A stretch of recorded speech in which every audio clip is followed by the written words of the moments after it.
definitely. And I think one of and not to shout out to Jeff Schwartz, but when we were growing up, I think early on in our lives, like, I mean, he was a business person that was around that I got to meet and you got to meet, and I learned a lot of things from him. And he was one of the people that if you were lucky enough that he would share some of his time and his information with you, he'd point you in the right direction. So like someone like him, there's a few people over my life that stood out that would give me extra time, right? And then I know, you've had the same experiences, right?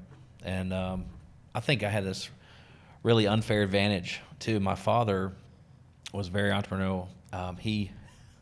He's in the Army, obviously, so he went in at 17 and got special exceptions. I mean, we grew up really poor. He was from a poor family. We went in the military at 17 with a new wife and a new son, and but he was motivated. I don't know why he was motivated, but he was motivated, right? And he started doing these things when he would put his first 10 hours in with the Army, and then when he would get off, he'd be looking for something else to do. And yeah, sometimes he had jobs, but most of the time those things were things that he was doing as an entrepreneur to try and figure this thing out, right? And he got an education, so it's really awesome. I remember at like 8 and 9 and 10 years old and 11 years old being in the car with him.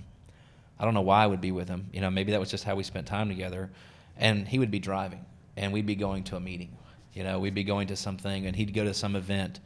And I remember ones where he was just a spectator. He was the guy in the crowd, and I remember hearing, some of the positive things that would be said at those things. And then eventually I remember my father being one of the guys that was up speaking and motivating. And so it was really awesome for me at an early age. Like I had this passion for business, I guess. I didn't know what it was, but I also got to see him pursuing this. And so I think it gave me like this unfair advantage. So I'm really thankful for that too. So right, yeah. Yeah. So even though we didn't have any means, especially early on, I had a family that was trying to, attempting to better their situation. It's good, yeah. That example, having, family members and friends who are good examples in life have always helped me. Like I had good parents that helped me a lot, how to just sort of be independent and all of that kind of stuff. And they were really good to me too. I mean, I didn't get punished a lot, but I didn't really do a lot of wrong, quote unquote, things too much. But then friends of mine who I admire who got their shit together, I started like seeing what their habits are, and it kind of affected me in good ways. Like in college, I had a friend that made lists every day of everything he had to do, and then I started doing that. Yeah.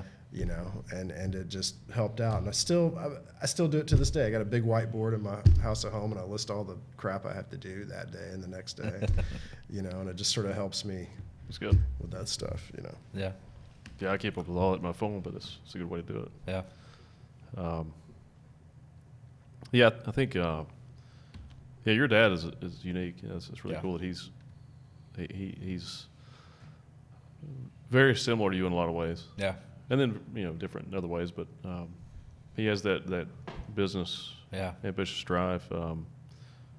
My dad, he's sort of like me as far as, or I guess I'm sort of like him in the aspect that he can be very analytical or very artistic, because he's a good artist too. He's a very good artist as far as like classical art, right, drawing and painting. But he's also very analytical because he can do very detailed technical drawings and stuff. Right. But how did we get here? I don't know. I think it's about teaching or something. Yeah. Yeah, definitely. Yeah, sharing. Yeah, sharing, and I don't know, just the influence.